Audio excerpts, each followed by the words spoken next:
guys, myself Gulab Thumre and welcome to the channel Edion Tips.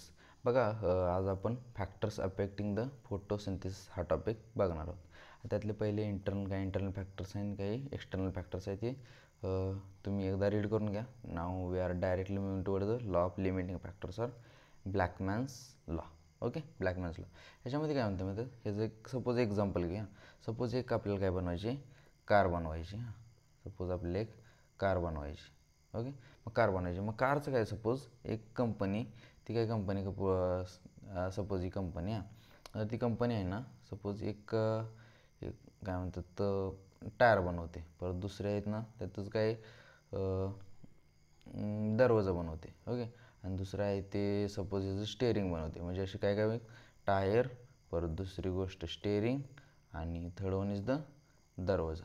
Okay, मग हे तिन्ही product आल्याशिवाय काय म्हणतात गाडी बनवू शकते का? नाही, राईट.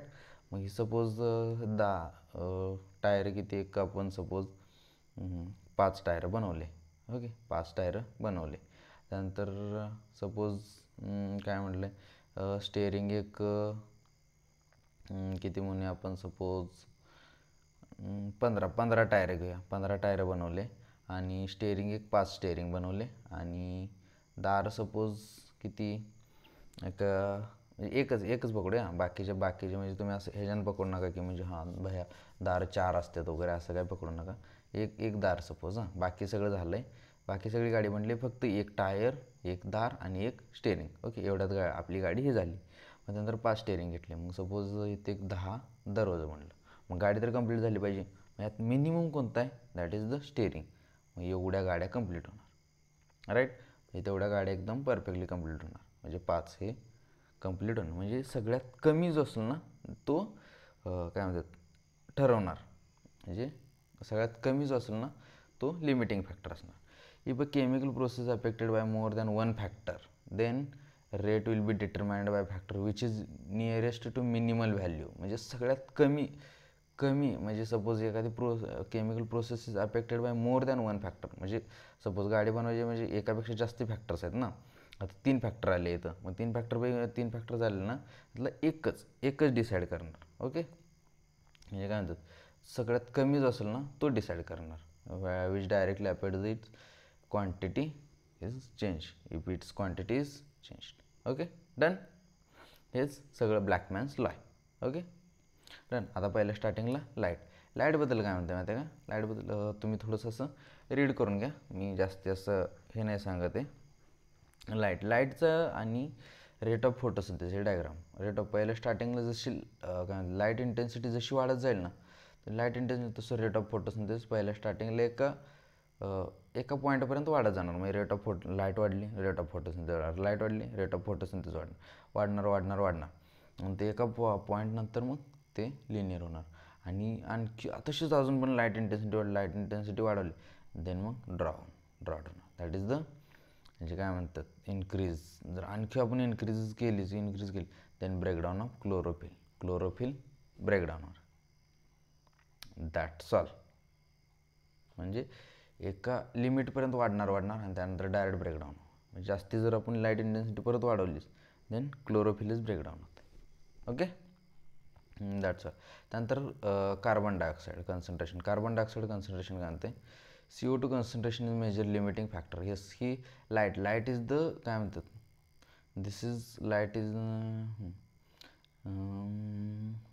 लो म्हणजे really limiting factor is the light. Okay, आणि काय म्हणतात मेजर लिमिटिंग फॅक्टर कोणता आहे, that is the CO2. Major limiting factor is the CO2. The concentration of CO2 is very low in atmosphere, that is 0.3 to 0.5% असते. Okay, increase 0.5%, increase in concentration 0.5% can cause and increase CO2 fixation rate. म्हणजे 0.5पर्यंत जर वाढवलं ना, तर ठीकठाक वाढणार. पण 0.5पेक्षा परत जर वाढवलं, देन डॅमेज करणार आहे. Okay, that's the again damage करणार. डन.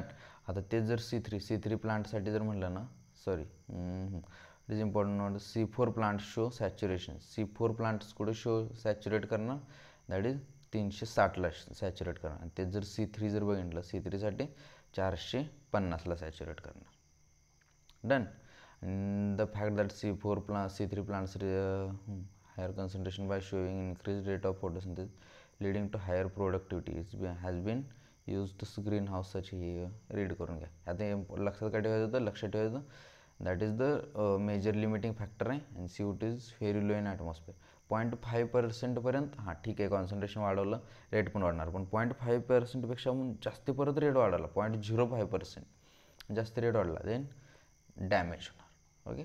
आणि C4साठी दॅट इज 360 काय मायक्रो लिटर इनवर्स आणि C3साठी दॅट इज 450. एवढं लक्षात ठेवा. तर टेम्परेचर काय म्हणते, the dark reaction temperature controlled. Okay. Dark reaction temperature controlled. Though light reaction result temperature sensitive they affected too much less rate. C4 plants respond to high temperature and show higher rate of photosynthesis while C3 plants lower minimum. म्हणजे C4 obviously C4ला जास्त temperature.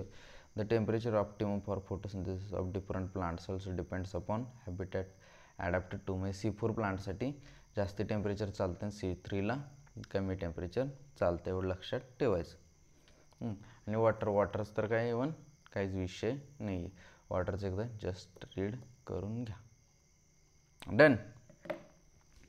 I hope की हा पूर्ण chapter तुम्हाला एकदम easily समजला असेल आणि या टॉपिकमध्ये काही डाऊट नसतील. जरी काही डाऊट असतील तुमचे तरी कॉमेंट सेक्शनमध्ये विचारू शकता. ओके.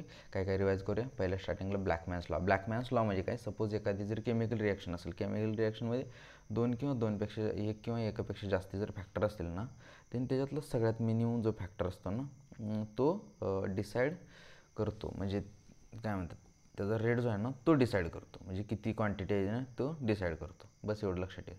आणि त्यानंतर पहिल्या स्टार्टिंगला काय होतं, दॅट इज द लाईट वाढवली काय म्हणतात तर रेट ऑफ फोटोसिंथेसिस पण वाढणार पण एका लिमिटनंतर कॉन्स्टंट आणि त्यानंतर अगेन ब्रेकडाऊनच होणार डायरेक्ट. त्यानंतर काय होतं, कार्बन डायऑक्साईड CO2 काय आहे, पहिल्यांदा पॉईंट म्हणजे एकदम major limiting factor is the CO2. Okay. 0.3 to 0.04% असतं. 0.03 ते 0.04. मग ते वाढवू कुठेपर्यंत शकतो, दॅट इज 0.05%पर्यंत. त्यापेक्षा वाढलं देन हे होणार, मग काय डॅमेज होणार. आणि त्यानंतर C4साठी दॅट इज द 360 आणि C3साठी 450. आणि टेम्परेचर C4साठी जास्त हाय टेम्परेचर चालते आणि C3साठी लो टेम्परेचर असते. आणि water is the nothing you can read.